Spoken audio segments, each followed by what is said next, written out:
बिस्मिल्लाहिर्रहमानिर्रहीम। 9th class physics kinematics chapter 2 का आज का जो हमारा एक प्रीवियस टॉपिक का कुछ हिस्सा था जो कि 2.6 टॉपिक इक्वेशन ऑफ मोशन से रिलेट करता था, उसको थोड़ा सा प्रीव्यू करते हैं। उसके बाद नेक्स्ट टॉपिक को हम स्टार्ट करते हैं। Distance travel by a moving object. एक बॉडी जो मूव कर रहा है वो कितना डिस्टेंस कवर करेगा, वो हमें एक इन्होंने तरीकाकार बताया, उससे मालूम करेंगे। फिर उसके बाद हमें हिंट दे दिया जाएगा, गाइड कर दिया जाएगा। उसको यूज़ करते हुए हम इक्वेशन ऑफ मोशंस के अंदर इसको यूज़ करके एक नया फार्मूला ड्राइव करेंगे। तो यहाँ पे वो कहता है कि area under speed time graph, जो एरिया हम ले रहे हैं स्पीड टाइम ग्राफ के अंदर, वो क्या हमें बताता है डिस्टेंस जो बॉडी ने कवर किया होगा या ट्रैवल किया होगा।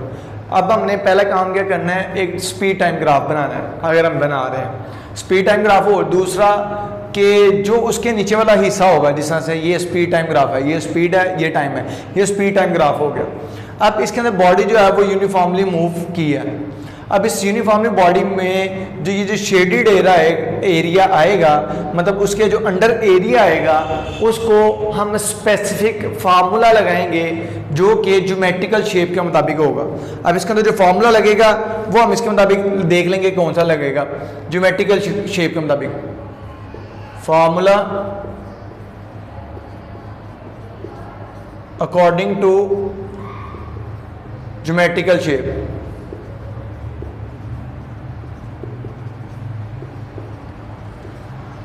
ठीक है, इसके अंदर जो हम फार्मूला लगाएंगे ज्योमेट्रिकल शेप के मुताबिक लगाएंगे और उससे फिर जो है हम टोटल डिस्टेंस कैलकुलेट कर सकते हैं इजीली। अब इसके बाद हमारे पास इक्वेशंस ऑफ मोशन की तरफ आते हैं। इक्वेशन ऑफ मोशन क्या है, किस तरह और क्या, हमने इन चीज़ों को डिस्कस करना है। अच्छा, अब इक्वेशन ऑफ मोशन में जो हमारे पास पहला पॉइंट आता है कि हमने 3 इक्वेशंस हैं, फर्स्ट, सेकंड और थर्ड है। अब इसके अंदर जो बॉडी मूव कर रहा है वो यूनिफॉर्म एक्सेलरेशन के साथ मूव कर रहा है। उसमें हमारे पास क्या है, इनिशियल स्पीड है, फाइनल स्पीड है, एक्सेलरेशन है, डिस्टेंस है, टाइम है। इन क्वांटिटीज़ को हम डिस्कस करेंगे। उससे पहले जो है हम इसको पॉइंट को क्लियर करें कि हमने अपनी डेरिवेशन को आसान बनाने के लिए एक पॉइंट क्लियर किया है कि जो हमने मोशन कंसीडर किया है वो स्ट्रेट लाइन में कंसीडर किया है। मतलब स्पीड कंसीडर कर लें या वेलोसिटी कंसीडर कर लें, वो एक ही टर्म में कंसीडर हो जाएंगे, क्योंकि हमने यहाँ पे बॉडी जो कंसीडर किया है वो एक स्ट्रेट लाइन मोशन कंसीडर की है। मतलब बॉडी की जो डायरेक्शन है वो चेंज नहीं हो रही। जब डायरेक्शन चेंज नहीं हो रही तो वो सेम कंसीडर हो सकते हैं। डिस्टेंस है, डिस्प्लेसमेंट है, ठीक है, स्पीड है, वेलोसिटी है। इसी तरह से हमें इस पॉइंट को डिस्कस करें। अब इसके मुताबिक जो हमने ग्राफ ड्रा किया है, ग्राफ के अंदर पहला है जी हमारे पास, जो मैं इसको स्टेप थोड़ा सा बता दूं कि सबसे पहले हमने क्या किया, एक ग्राफ बनाया जिसमें एक साइड पे स्पीड थी, ठीक है, और दूसरी साइड पे जो है हमारे पास है टाइम है। स्पीड टाइम ग्राफ बन गया। फिर किसी एक पॉइंट के ऊपर यहाँ पे स्पीड इंक्रीज होना शुरू होती है, ये स्पीड इंक्रीज होती है।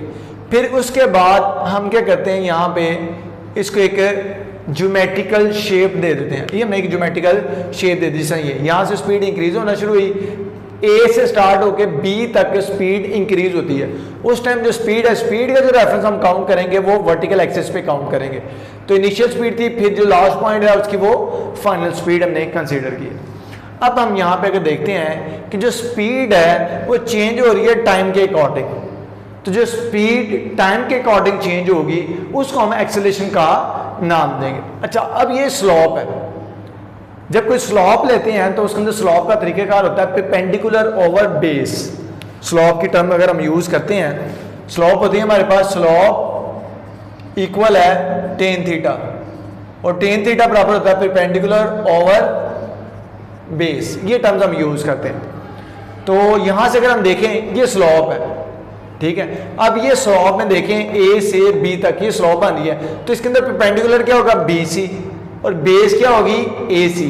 तो बी सी ओवर ए सी, ये हमारे पास एक्सेलरेशन मालूम करने का एक तरीका है जिसको हम स्लॉप के टर्म में भी कंसीडर कर सकते हैं। ये अब हम फर्स्ट इक्वेशन की तरफ आते हैं। तो इस ग्राफ को यूज करते हुए फर्स्ट इक्वेशन, सेकंड इक्वेशन और थर्ड इक्वेशन, तीनों इक्वेशंस में यूज करेंगे और यही ग्राफ होगा।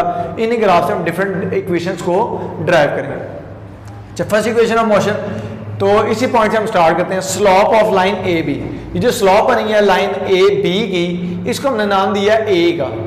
अब ए का नाम क्यों दिया, आगे पॉइंट अभी क्लियर करते हैं, मतलब एक्सेलरेशन का नाम दिया है। तो वो क्यों है कि बी सी ओवर ए सी, हमारे पास बी सी आ रही है, वो क्या वैल्यू है, स्पीड है। मतलब यहाँ पे जो बी सी है वो क्या आ रही है, स्पीड है। और ए सी मतलब क्या है, ओडी के जो बराबर है वो क्या है, टाइम है। B C over A C, speed और टाइम को डिस्कस कर रहे हैं। अच्छा, अब हम ये देखें B C over C D. अब इस पॉइंट को अगर हम क्लियर करना चाहें तो उसके मुताबिक मैं ये कहता हूं कि फॉर एग्जांपल ये एक बी डी टोटल लाइन है, ये बी इधर से स्टार्ट हो रहा है, ये डी है। अब बी डी में से हमने कहा कि ये एक पॉइंट है बी सी। अब हमने क्या किया, बी सी जो है हमने उसको सॉल्व करना है। तो हमने कहा जी क्या करें, हम बी सी जो है वो टोटल क्या लाइन है, बी डी। बी डी में से हम सी डी को माइनस कर दें, बी डी में से मतलब ये पूरी लाइन में से सी डी को माइनस कर दें तो क्या आएगा हमारे पास, बी सी। इसका मतलब ये है कि हमारे पास जो बी सी है वो बराबर है B D minus C D के। तो उसी के अकॉर्डिंग जो है हमने बी सी जो है वो बराबर किया B D minus C D के किया। अब इसके बाद दूसरा जो पॉइंट है कि ए सी बराबर है, नजर आ रहा है ग्राफ से, पॉइंट से क्लियर हो रहा है कि वो बराबर है ओ डी के। तो ए सी की जगह हमने यूज कर लिया है ओ डी, क्योंकि हमें ये पॉइंट क्लियर है कि इधर से जो हमने रेफरेंस वैल्यूज लेनी है वर्टिकल, वो हमें इस पॉइंट से रेफरेंस एक्सिस से लेनी पड़ेगी। और इसी तरह से जो यहाँ पे टाइम या इस तरह कोई भी लाइन आएगी उसको हमें यहाँ पे रेफरेंस एक्सिस से ही कंसीडर करना पड़ेगा। अच्छा, अब इसके मुताबिक ए सी के बराबर आ गई ओ डी। अगर हम ग्राफ में देखें बी डी जो है वो वैल्यू किसके इक्वल है, वी एफ के। तो बी डी बराबर आ गया वी एफ के। फिर ये है सी डी, तो ये वैल्यू किसके बराबर है, वी आई के। इसकी जगह आ गया वी आई आ गया हमारे पास। फिर ओ डी जो है यहां से लेके यहां तक वो क्या है, टाइम है। तो ये हमने टाइम लगा दिया। अब ये जो वैल्यूज हैं इसको हम पुट करेंगे इसके अंदर। अच्छा, उसके मुताबिक हमारे पास बी डी क्या है जी, V F, C D V I, O D T, ये वैल्यूज जो यहाँ पे हमने कंसीडर किए ग्राफ से, ये यहाँ पे हम इसको पुट करेंगे। अब ये जब हमने देखा V F minus V I over T, ये तो हमें पहले भी पता है कि ये जो change in velocity with respect to time या rate of change of velocity जो है वो हमारे पास एक्सेलरेशन होता है। तो उसके मुताबिक हमें पॉइंट क्लियर हो रहा है कि स्लोप ऑफ लाइन जो है वो ए के इक्वल हमने ठीक कंसीडर की है। वैसे भी हम जनरली कह सकते हैं कि जो स्पीड में चेंज आ रहा है टाइम के लिहाज से हम डायरेक्टली भी ग्राफ से भी क्लियर कर सकते हैं, उसके मुताबिक भी कर सकते हैं। अच्छा, अब टी इधर डिवाइड हो रहा है, इधर आके क्या होगा, मल्टीप्लाई होगा। तो ये टी इधर डिवाइड हो इधर मल्टीप्लाई हुआ है, तो A T equal V F minus V I आ जाता है। वैसे तो ये क्या कहते हैं एक्सेलरेशन का फार्मूला हमारे पास है बन रहा है, ये A equal V F minus V I over T acceleration का फार्मूला। अच्छा, अब फर्स्ट इक्वेशन ये हमारे पास क्या वी आई है, ये वी आई है। अब मैं क्या करूं, इसको अगर एक स्टेप बढ़ाऊं तो A T equal V F, ये इधर ही रहे, ये जो माइनस वी आई है ये अगर इधर आ जाता है ये क्या हो जाएगा, प्लस वी आई। ठीक है, तो वी एफ बराबर है V I plus A T. Normally जो हम कंसीडर करते हैं कैलकुलेट करने के लिए वो लेफ्ट साइड पे लेते हैं, तो ये सारी की सारी वैल्यू लेफ्ट साइड पे और ये सारी की सारी वैल्यू राइट साइड पे आ जाएगी। तो उसके मुताबिक जो फाइनली हमारे पास रिजल्ट आएगा V F equal V I plus A T. और ये भी पॉइंट हमें क्लियर होना चाहिए कि अगर जिस तरह से हमने यहाँ से वी आई को सिर्फ इधर लेके आए हैं तो उधर माइनस है, इधर आके प्लस हो गया, जबकि हम वी एफ को इधर लेफ्ट पे ले आए हैं, V I plus A T को उधर लेके गए तब हमने चेंज नहीं किया। अगर सारी की सारी वैल्यूज लेफ्ट वाली राइट हो जाए, राइट वाली लेफ्ट हो जाए, तब हमें चेंज करने की जरूरत नहीं होती है। तो इस पॉइंट ऑफ व्यू के मुताबिक हमारा फर्स्ट इक्वेशन ऑफ मोशन का जो फाइनल फार्मूला आया V F equal V I plus A T. V F final velocity हम कैलकुलेट कर सकते हैं कि हमें इनिशियल वेलोसिटी, एक्सेलरेशन और टाइम ड्यूरेशन का पता होगा। और इसी तरह से ये चार क्वांटिटीज हैं, चार में से अगर कोई भी हमें तीन का पता होगा तो हम कोई चौथी जो भी इनमें से वैल्यू होगी उसको कैलकुलेट कर सकते हैं। अच्छा, अब इसके बाद वापस आया जी सेकंड इक्वेशन ऑफ मोशन। अब सेकंड इक्वेशन ऑफ मोशन की तरफ अगर आते हैं, हमने कहा जी टोटल डिस्टेंस हमने कैलकुलेट करना है, टोटल डिस्टेंस कैलकुलेट करना है। तो कह रहे टोटल एरिया कैलकुलेट कर लो आप, किसका, total area O A B D,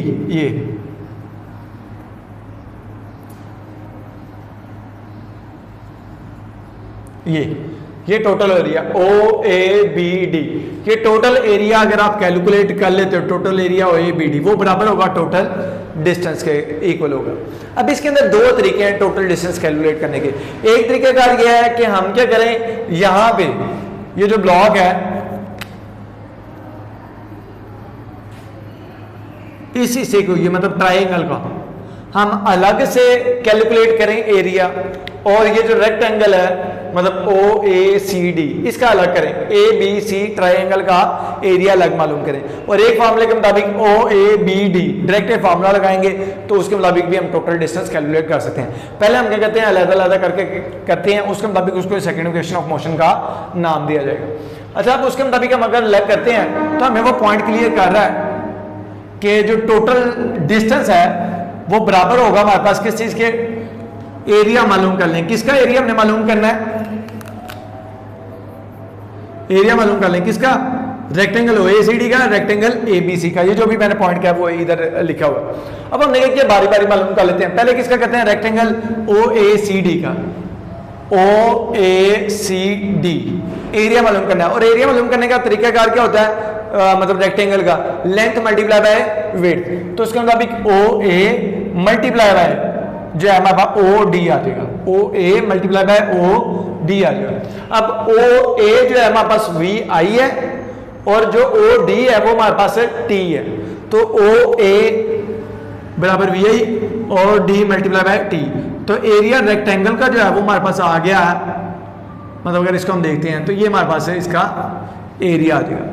फिर इसके बाद हमने एरिया ऑफ ट्राइंगल अगर मालूम करना चाह रहे हैं, area of triangle A B C, तो उसके मुताबिक हमारे पास जो फार्मूला आएगा वही जो नॉर्मली हम कंसीडर करते हैं 1/2 लेंथ मल्टीप्लाई बाय विड्थ, तो 1/2 लेंथ हमारे पास जो है ए सी इधर से इधर तक, और विड्थ जो है हमारे पास B C, 1/2 A C multiply by B C. अच्छा, ए सी बराबर है ओ डी के और ओ डी बराबर है टी के, ये हमारे पास है, ये पॉइंट क्लियर हो गया। ए सी बराबर है ओ डी के और ओ डी बराबर है टी के, ये पॉइंट आ गया। अब दूसरा है बी सी, अब दूसरा हमारे पास है बी सी, तो बी सी जो है हमने यहाँ पे पहले ही पॉइंट क्लियर किया हुआ कि जो बी सी है वो बराबर है स्पीड में गेन है, स्पीड में गेन है, तो जो कि बराबर आ जाएगा हमारे पास ए टी के, ठीक है। तो इसके मुताबिक अगर हम देखते हैं तो ये टी टी को मल्टीप्लाई कर दें, टी टी को मल्टीप्लाई करेंगे तो हमारे पास क्या आएगा 1/2 ए टी स्क्वायर आ जाएगा। तो उसके मुताबिक अगर हमें इस इक्वेशन को और इस इक्वेशन को अगर इकट्ठा करते हैं, मर्ज करते हैं, तो उसके मुताबिक हमारे पास क्या होगा, हमने इसका ओ ए सी डी रेक्टेंगल का एरिया इकट्ठा कर लिया और ट्राइंगल ए बी सी का एरिया हमने इकट्ठा कर दिया, तो ये हमारे पास जो है ओ ए सी डी रेक्टेंगल का आ गया और ये जो है हमारे पास ट्राइंगल का आ गया। तो ये हमारे पास finally second equation of motion के मुताबिक टोटल जो एरिया, ये टोटल डिस्टेंस है वो हमने इसको कैलकुलेट कर ली। तो यहाँ पे अगर हमें v ये टोटल डिस्टेंस है, ये initial speed, time, half acceleration और टाइम का स्क्वायर है। अगर ये कितनी वैल्यूज हम यहाँ पे कंसीडर कर रहे हैं, 1 2 3 4 में से फिर इसी तरह से हमें कोई भी 3 वैल्यूज का पता हो तो हम चौथी वैल्यू को कैलकुलेट कर सकते हैं। यहां से भी हम टाइम कैलकुलेट कर सकते हैं, इनिशियल स्पीड भी कैलकुलेट कर सकते हैं, एक्सेलरेशन भी कर सकते हैं, टोटल डिस्टेंस भी कर सकते हैं।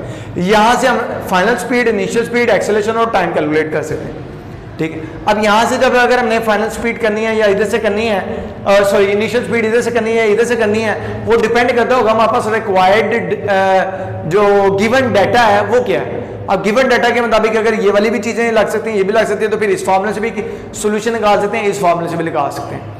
अच्छा, थर्ड इक्वेशन ऑफ मोशन जो फाइनल है आज की, उसके मुताबिक हमारे पास जो फिर वही पॉइंट है कि जो टोटल डिस्टेंस है वो बराबर आएगा total area of O A B D के। हमने पहले ही पॉइंट क्लियर किया है कि हमारे पास डायरेक्ट भी फार्मूला लगेगा, उसके मुताबिक हम इसको कैलकुलेट कर सकते हैं। तो उसके मुताबिक हमारे पास जो फार्मूला है वो टोटल डिस्टेंस वो बराबर है जो पैरेलल साइड्स हैं उन दोनों को क्या करेंगे, हम ऐड करेंगे। मतलब इस ये पैरेलल साइड है और ये पैरेलल साइड है, ओ A plus B D, O A plus B D, ये पैरेलल साइड है, इन दोनों को क्या कर दिया, ऐड कर दिया। थर्ड साइड कौन सी है हमारे पास, ये है ओ डी, इससे हम क्या करेंगे, मल्टीप्लाई कर देंगे।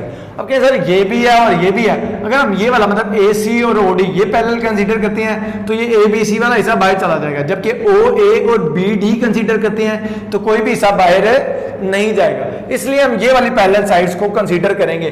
पैरेलल साइड्स का सम मल्टीप्लाई बाय थर्ड साइड और डिवाइडेड बाय 2, ये हमारे पास टोटल डिस्टेंस मालूम करने का फॉर्मूला है। अच्छा, अब इसके मुताबिक ये हमारे पास जो पॉइंट है यहां से हम स्टार्ट कर रहे हैं। अच्छा, अब ये 2 इधर डिवाइड हो रहा है, इधर आके multiply 2s equal to O A plus B D multiply by O D. अब हमने फॉर्मूले को रीअरेंज करने के लिए हमने क्या किया, यहाँ पे मल्टीप्लाई किया दोनों साइड को B C over O D से। B C over O D से जब हम मल्टीप्लाई करते हैं तो कुछ कटिंग होगी और एक नया फॉर्मूला ड्राइव होगा, उस साइड में हम आएंगे। अच्छा, B C over O D. अब B C over O D के अंदर हम देखते हैं कि यहाँ पे ये वैसे का वैसे आ गया, ओ ए प्लस बी डी। अब यहाँ पे ओ डी और ओ डी जो है ये क्या हो जाएगा, कट हो जाएगा। फाइनली बाकी जो हिस्सा बचेगा 2s B C over O D, ये वैसे ही आ गया, और O A plus B D multiply by B C. और बी सी को हमने भी यहाँ पे पीछे भी क्लियर किया था कि बी सी जो है वो बराबर है B D minus C D बराबर होगा बी सी के। तो बी सी जो है वो बराबर है B D minus C D के, जो कि बराबर है V F minus V I के। और O A plus B D, O A बराबर है वी आई के, और दूसरा क्या थी हमारे पास बी डी जो है बराबर है हमारे पास वी एफ के। तो इसके मुताबिक V I plus V F आ गया। तो इसकी जब हम इधर से वैल्यूज पुट करते हैं ग्राफ के थ्रू, तो V I plus V F minus V I आ जाएगा। तो उसके मुताबिक जब हम इसको फॉर्मूला लगाते हैं तो 2as equal V F square minus V I square आ जाएगा। अब तीनों में से हम मतलब इसके अंदर देखें, इससे भी डिस्टेंस कैलकुलेट कर सकते हैं, इससे भी डिस्टेंस कैलकुलेट कर सकते हैं। अब जो हमें गिवन डाटा होगा उसके मुताबिक देखेंगे ये वाला फार्मूला सूटेबल है या फिर ये वाला फार्मूला सूटेबल है। तो जो भी फार्मूला सूटेबल होगा वो यूज कर लेंगे, और अगर दोनों ही सूटेबल है तो उनमें से जो आपको कन्वीनियंट होगा वो फार्मूला यूज कर लेंगे। अब B C over O D को मल्टीप्लाई करने से है कि हमारे पास एक नई और सिंपल फॉर्म ड्राइव होगी। अगर हम ये नहीं करेंगे तो एक ऐसा फार्मूला बनेगा जिसके अंदर बहुत सारी वैल्यूज मिक्स होंगी और उनको सॉल्व करना, ड्राइव करना थोड़ा सा मुश्किल हो जाएगा।